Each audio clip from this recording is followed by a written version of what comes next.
students! Vamos para a nossa última videoaula sobre os workbooks. Agora são sobre os workbooks 7 e 8, que são os dois últimos workbooks, as atividades somativas para a prova. Então vamos lá para a explicação das questões. Começando no workbook 7, que foi do capítulo Journeys, que é na página 119 que inicia, ok? A primeira questão, ela é bem simples porque ela parece muito com uma questão que a gente já fez dentro do capítulo. Vocês vão ver aí um cartaz com data, com valor, com várias informações sobre o Winter Survival Camp. Então, no caso, é um acampamento, só que agora de inverno. E tem um monte de coisas interessantes nessas informações do cartaz. Você observe bem direitinho, porque você vai precisar delas para responder as perguntas seguintes, tá? Então, vocês vão ter aí quando acontece esse acampamento, quem é do acampamento, quanto custa para participar, como se faz para se registrar. Então, todas essas informações que estão pedindo aí, vocês vão observar direitinho as perguntas, tentar entender, e vocês vão tirar as informações do cartaz e vão colocar aí, igual a gente fez já em outra questão do livro. Eu acredito que vocês não vão ter dificuldade, como eu já disse a vocês, não tem problema, vocês podem usar o dicionário ou o Google Tradutor para auxiliar quando tiver alguma palavra que você não se lembre.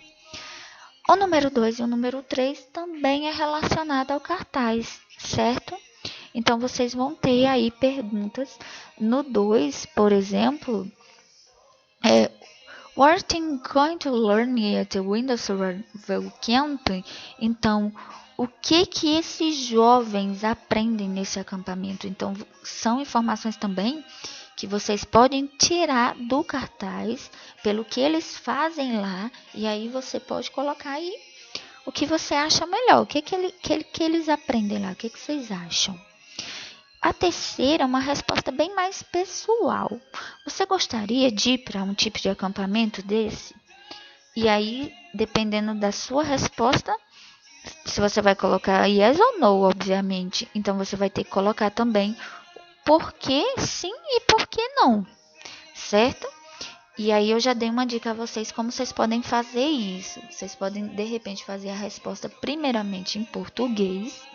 E aí você pode colocar no Google Tradutor, que ele lhe ajuda a passar para o inglês. E aí fica fácil de vocês escreverem para mim, certo? Na página 120, nós temos as demais questões. A 4 é um diálogo, uma conversa por telefone que está tendo aí entre esses dois jovens. Você vai ter que ordenar essa conversa. Você vai ter que colocar na ordem do número 1, que foi o exemplo no caso, que começa com hello. Você vai ter que colocar até o número 12, certo? E a questão de número 5 também, eu acredito que vocês vão achar fácil de fazer. É sobre uma viagem, tá? Então, ele sobre pesquisa e tal, mas vocês vão ter frases aí embaixo para serem completadas, tá? Primeiramente, você vai completar, lembrando que dessa vez você vai ter que usar o going to, que é um termo, ele é a expressão para o futuro imediato ou aquele futuro provável que você provavelmente vai fazer e que ele vai acontecer, que você tem certeza. A gente estudou sobre isso e vocês vão ter que usar. Lembrando da regra do going to, não esqueça que vocês vão ter que colocar aí o verbo to be, o pronome que você vai precisar, já que a maioria vai ser perguntas. E aí vocês colocam going to e o verbozinho você vai ter que tirar aí desse quadro. Eles vão lhe dar 4 verbos: do, stay, travel e visit. Vocês vão usar esses verbos para colocar. Então, na hora de preencher esses espaços, observem, por exemplo, no início, what city, então, que cidade, provavelmente vai ser o que, minha gente? Você gostaria de visitar. Então, tá faltando o que aí? Tá faltando o verbo to be, tá faltando o pronome, tá faltando o going to e tá faltando o verbo.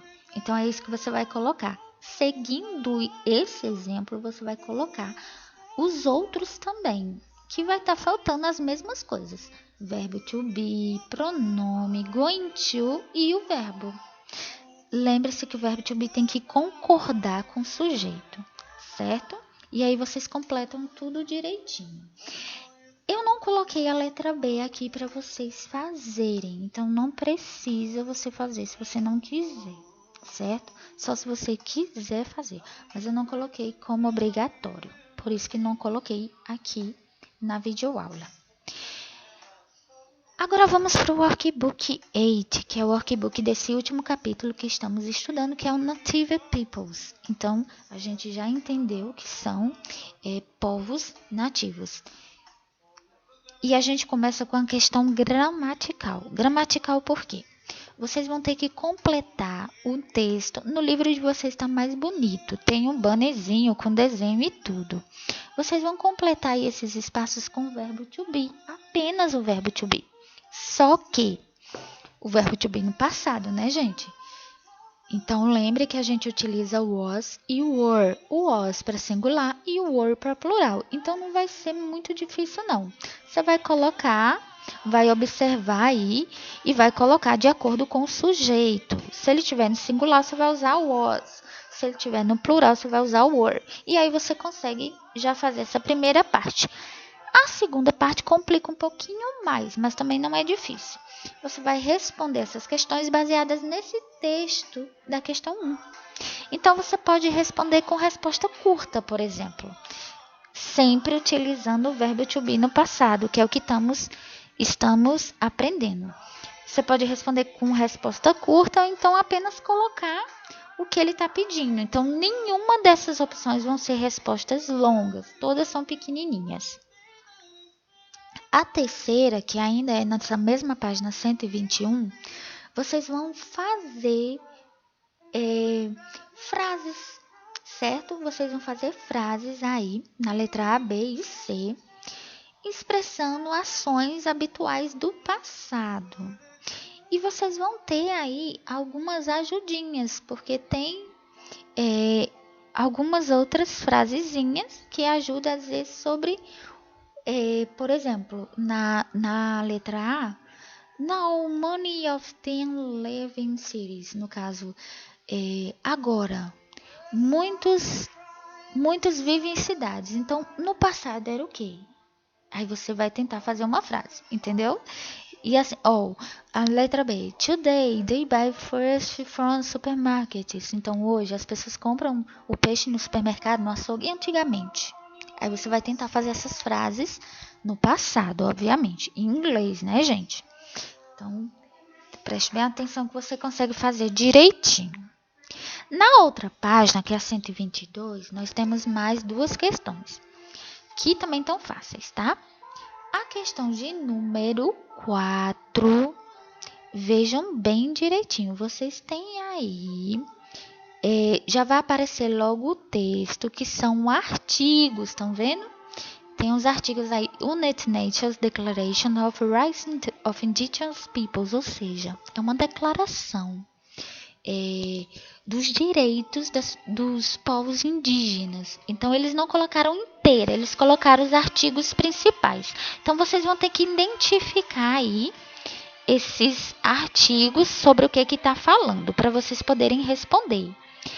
Na própria 4, sim, tem um quadrinho aí explicando, ó, right, com S no caso, significa, no caso, os direitos, né? E essa sigla aí que você vai ver, o N, em algum caso, significa United Nations, Nações Unidas, ok? Então, na letra A, vocês vão marcar para mim... entre essas duas opções, o que o texto é. Então, você tem duas opções, marca a correta. E na letra B, qual a língua, qual a linguagem que está sendo usada aí nesse texto. E aí você olha as opções e marca a correta. Essa é bem simples, tá, gente? A quinta também tem a ver com isso. Ele, inclusive, pede para você entrar no QR Code, mas se você quiser, você não precisa entrar. Basta você olhar aí aquele texto aqui, ó, que apareceu na 4. Esse daí. Que você consegue fazer essa quinta também. Porque você vai apenas colocar o número dos artigos nesses espaços. Qual o número do artigo? Então você vai olhar aí, ó, na letra A, shows respect to native peoples express their spirituality. Então qual é o artigo que respeita, no caso, esses povos, as expressões dele, espiritualidade aí seria, no caso, expressão de religiosidade que eles têm. Então aí você procura lá qual artigo e coloca o número. E aí vocês vão fazendo os outros. É só colocar os numerozinhos. Então esse workbook 8 ele tá super fácil. É o mais fácil para vocês fazerem. Eu espero que vocês tenham entendido e que vocês façam, de preferência até antes da prova, e me envie as fotos para que vocês garantam os pontos das atividades somativas. Beijos, pessoal. Tudo de bom para vocês.